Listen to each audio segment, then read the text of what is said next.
Good day, my food lovers all over the world. This is Remy Red coming to you with a review of The Have and Have Nots. It's a Tyler Perry show that airs on the Oprah Winfrey Network. I've been in love with this show since the inception. It's a very addictive show because it kind of reminds you of a soap opera in a lot of ways. And back in the days, most people enjoyed a good soap opera.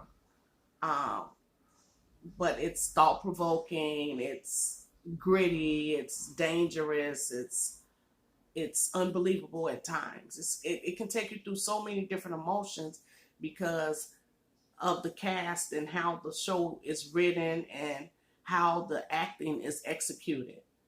To me, Tyler Perry should have gotten an award for this show a long time ago because he did a great job of putting this cast together and keeping you interested in coming back week after week after week, thirsting and hungering to see what's going to happen next on the Have and Have Nots.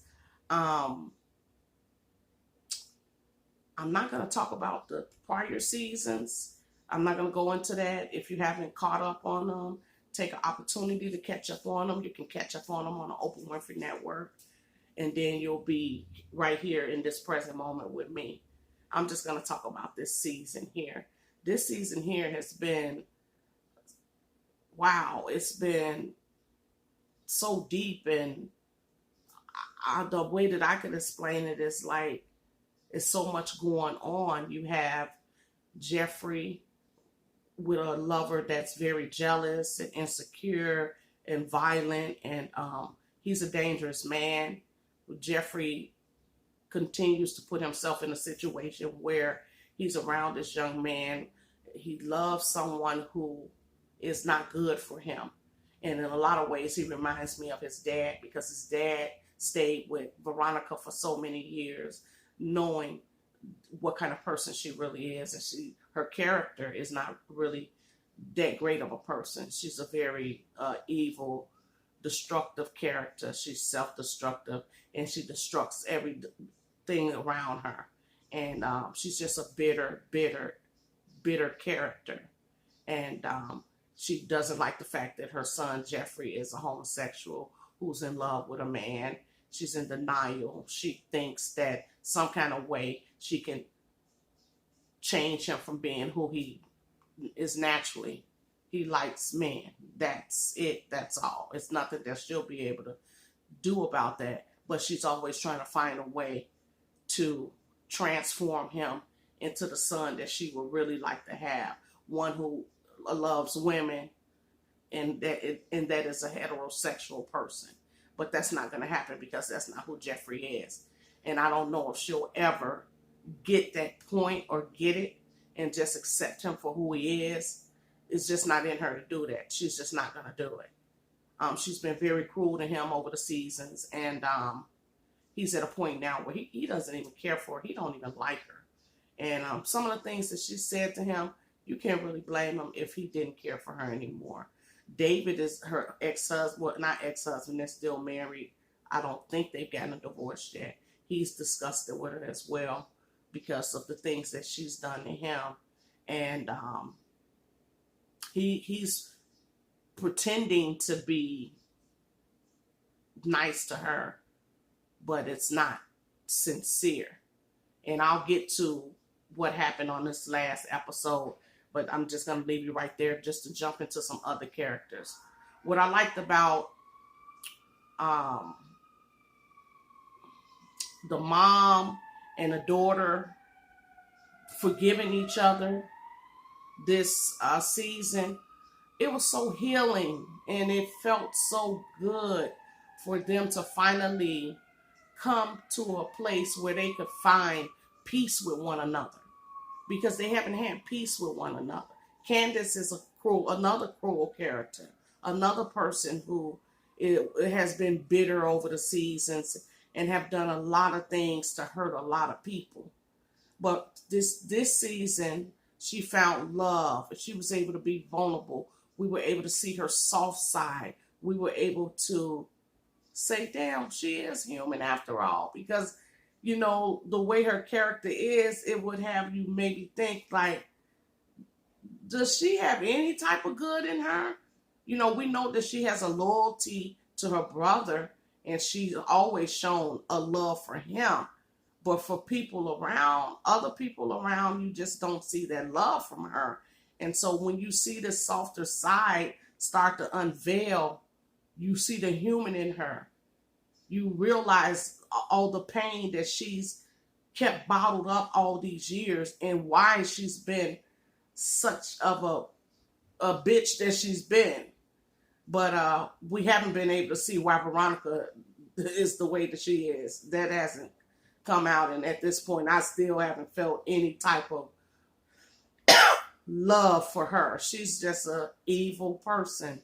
And then you have her brother Benny, who is fighting against time to give back some money that he borrowed from the mob. And, you know, his life is in danger. His life is on the line. And so you're seeing him try to get this money so that he can keep these people from hurting him anymore. They've already stabbed him, put him in the hospital. This guy, to me, almost seems like he has 9 lives, because he got hit by a car and he was in a coma for a long time, but came out of the coma. So this guy's gone through some things, and he's just like a cat with 9 lives. He comes back every time, and it's like, okay, really? And then you have the wife, Jim Cryer, and his wife. She's found herself and tapped into her sexuality and realized that, hey, I can have fun too. My husband's been cheating on me all these years.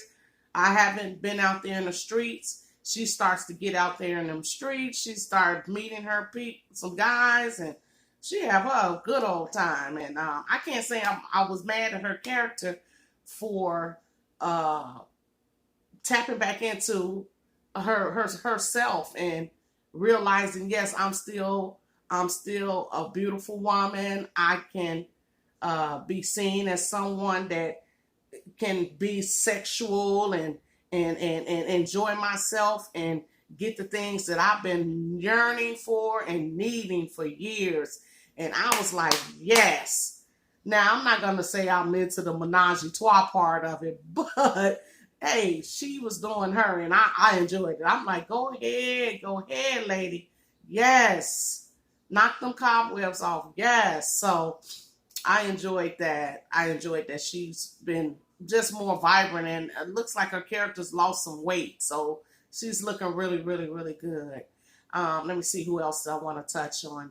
David is healing from being burned from his wife burning up a car, like putting a bomb in a car, and he was injured really bad. So what you see this last episode is David, like I said, he was pretending all this time to be kind to Veronica, but he was doing it to get close to her so that he could kill her. So this last episode, you see him getting close to her, and he chokes her, and he throws her in a pool. Well, he throws her in a pool first, and he chokes in her and kills her, allegedly. We won't know until the next episode if Veronica's really dead. But from the looks of it right now, Veronica is no longer with us. And so to me, what is this show without Veronica? Is Veronica really gone? Is her character needed? Like, for my have not lovers out there, what do you think? Do you think the show would continue to be as good as it is without the evil Veronica on there? Can we do without her? I mean, we still have Candace. Oh, and that's it. Candace found love, or thought she did. And now that everyone knows that her prior life before dating this president, it was an escort. And now that it's all out on the news and everything, the president did try to stay with her. He wanted to. But now that it's been exposed, he's kicking her to the curb. And so now we're going to probably see her go back into her old, bitter, bitchy self. And I'm kind of hurt for her because, like I said, I was so happy she found love. I was so happy that she found happiness. You know, she lost her son, so that's a loss that you'll never get over. But at least she had something to replace it, that place a little bit of a void with love. And now that that love has been prematurely cut because of her past and it being exposed on television, um, the president has to cut ties because it's a risk that he's taken. He has not been sworn in yet. So he has to distance himself from Candace. And Candace was in the process of giving back the money to Jim Cryer. But now that the president has let her go, I don't think she's going to give that money back. I think she's going to keep it. And I think she's going to become bitter again and negative again. And it'll probably take her a long time to open up again because she had another lover that she liked a lot, a white guy that she ended up killing and throwing out the window. But like I said, you have to catch up on that. I can't go through all the seasons with you. But like I said, the cliffhanger this week is Veronica dead? And tell me in the comment section what you think. Do you think Veronica's dead? Can they kill Veronica off and we just go on with life and continue to watch this show? I don't know. I like her nastiness in a way because she has some great hashtags to me. And then when she did the little Becky with the good hair thing, when the young lady wanted her to bring this young lady in, she's like, I want me a negra. I don't want Becky with the good hair. That was hilarious. Some of her hashtags, and when she's like, girl, I love Veronica's nastiness, you know, for the character, but you know, of course not in real life. So like I said, please subscribe to my channel. That's my review on the have and the have-nots. Do you think that Veronica's really dead? And do you think that Candace is going to keep that money or give it back? All right. Thank you guys. Please subscribe. Have a good day. I'm out.